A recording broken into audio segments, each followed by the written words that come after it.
अजीज दोस्तों, पाकिस्तान भर के मीडिया वर्कर्स और साफी भाइयों,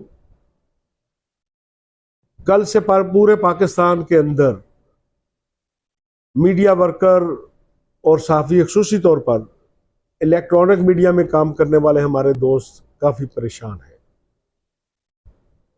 क्योंकि पैमरा तरमीमी बिल की सूरत में उन्हें एक ऐसी उम्मीद नज़र आ रही थी कि अगर ये बिल पास हो जाता है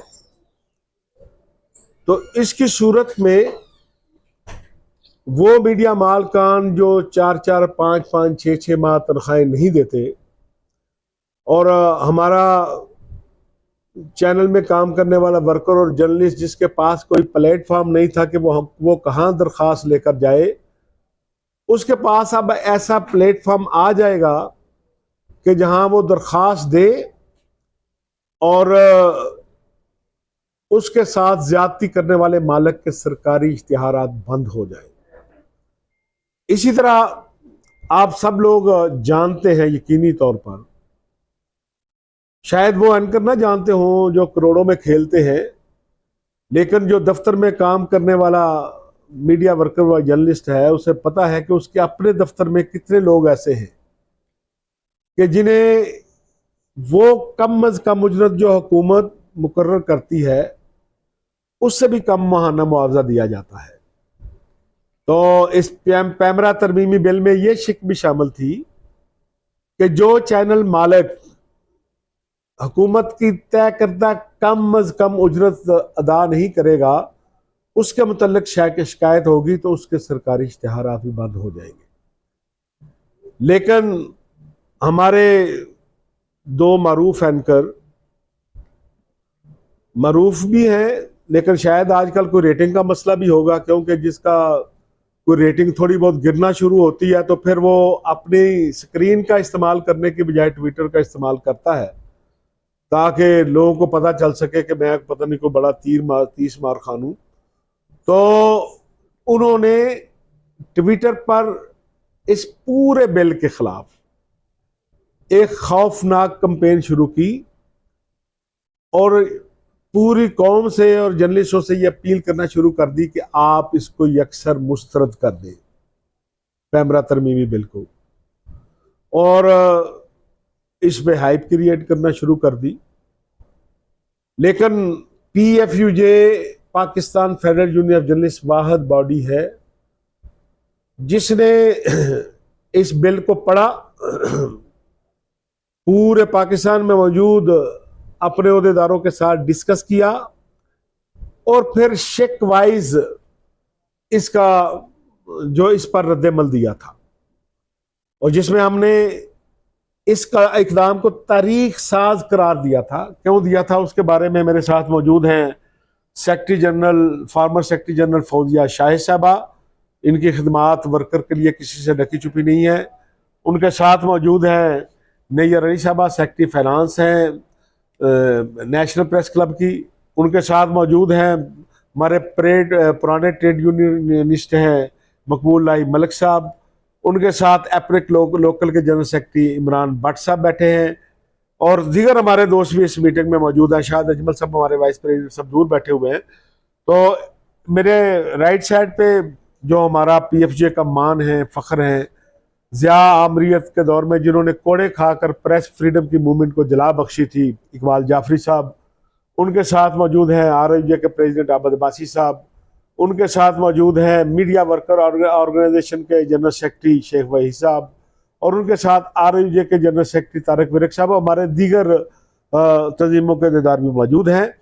तो अजीज दोस्तों, जब PFUJ ने उस पर अपना शिक वाइज रद्द-ए-अमल दिया और लोगों को बताया कि इसमें 3-4 शिकें ऐसी हैं कि जो पिछले बिल में इंप्रूवमेंट है, कोई भी कानून बनता है उसमें इंप्रूवमेंट की गुंजाइश रहती है। कि पहला तो यही लॉ कि इलेक्ट्रॉनिक मीडिया के पास कोई फोरम नहीं था, एक फोरम आ जाता। अब कल ये बिल वापस हो गया है।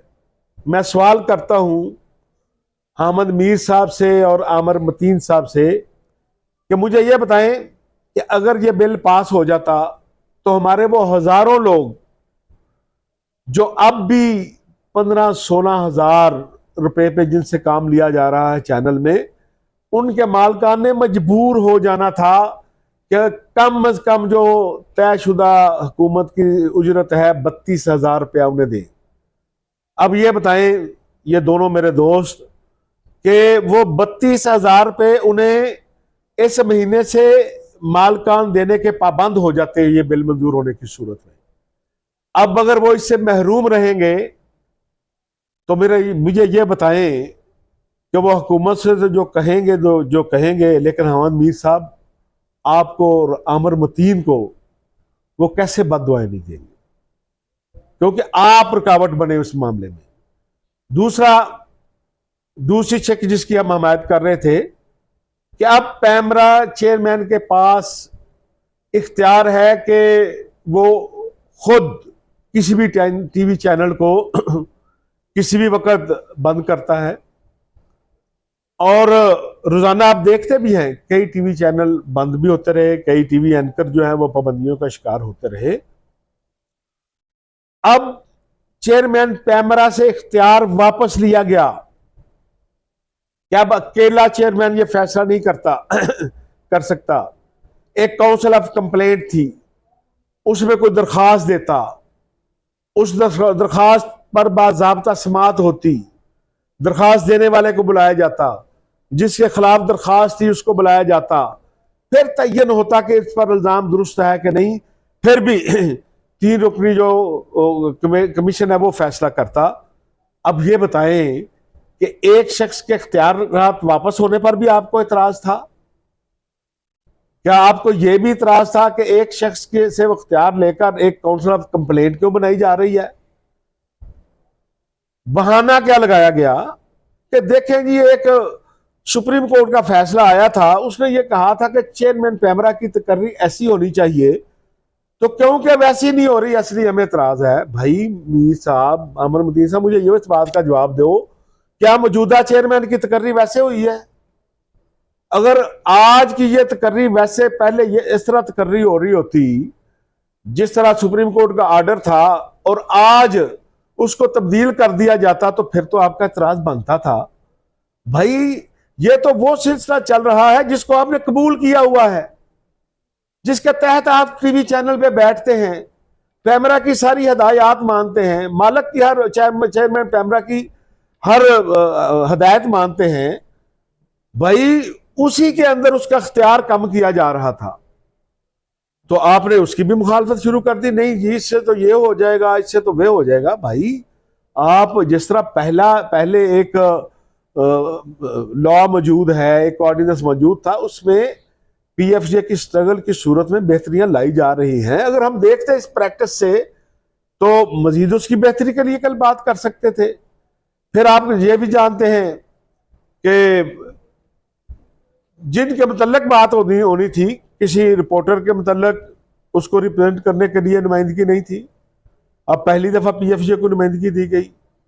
जिस चैनल के खिलाफ शिकायत होनी थी उसकी नुमाइंदगी नहीं थी, उसको मौका दिया गया कि वो भी बैठे ताकि उनके मुतल्लक को बात हो तो जवाब दे सके। अलबत्ता उसमें क्योंकि उन्हें राइट ऑफ वोट नहीं था, हमारा ये मुतालबा था कि उन्हें राइट ऑफ वोट भी दिया जाए। और इसके अलावा इस बिल की जितनी चीजें हैं उसमें हम डिटेल से आपको बताते रहेंगे। एक बात जिस पर एक खौफ था कि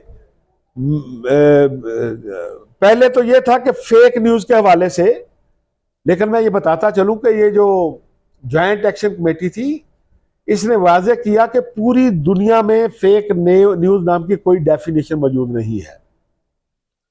इसलिए पूरी दुनिया में या मिस इन्फॉर्मेशन इस्तेमाल होता है लफ्ज, या डिस इन्फॉर्मेशन। उसके बारे में बहुत से दोस्तों का यह एतराज था, शुकूक शुबहात थे कि इसका मिस यूज हो सकता है।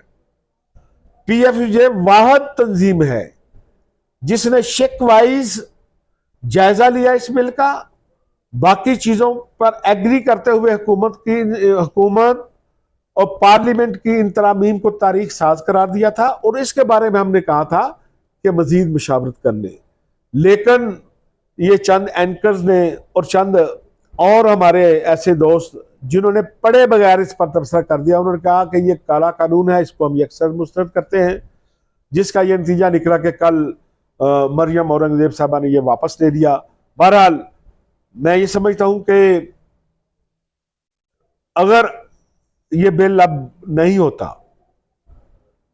अगर कल कला को किसी टीवी चैनल का मालिक, जिसकी प्रैक्टिस अब भी जारी है कि बाद टीवी चैनल मालिक 4-4 महीने तनख्वाह नहीं दे रहे, अगर अब किसी दफ्तर में तनख्वाह 3-4-5 महीने लेट होगी, तो उस मालिक के साथ साथ हामिद मीर और आमिर मतीन साहब आप भी जवाबदेह होंगे कि अगर आप इस मामले में रुकावट ना बनते तो वो उस चैनल के वर्कर जिनके जिनके 4-4-5 माह से चूल्हे नहीं जल रहे, जिनके बच्चे स्कूल नहीं जा रहे, जो बीमार हो जाए तो बच्चों का इलाज नहीं करा सकते, उनके बच्चे जब घर में बैठेंगे तो आप सोचें आपके मतलब उनकी राय क्या होगी। मैं नहीं कहता, और माजी में भी बहुत से वाकयात हुए, अल्लाह ना करे कि ऐसा वाकया हो कि बाद चैनल के हमारे वर्कर को खुदकुशियां करनी पड़ी कि उन्हें 6-6 माह का मुआवजा नहीं मिला था, साल का मुआवजा नहीं मिला था।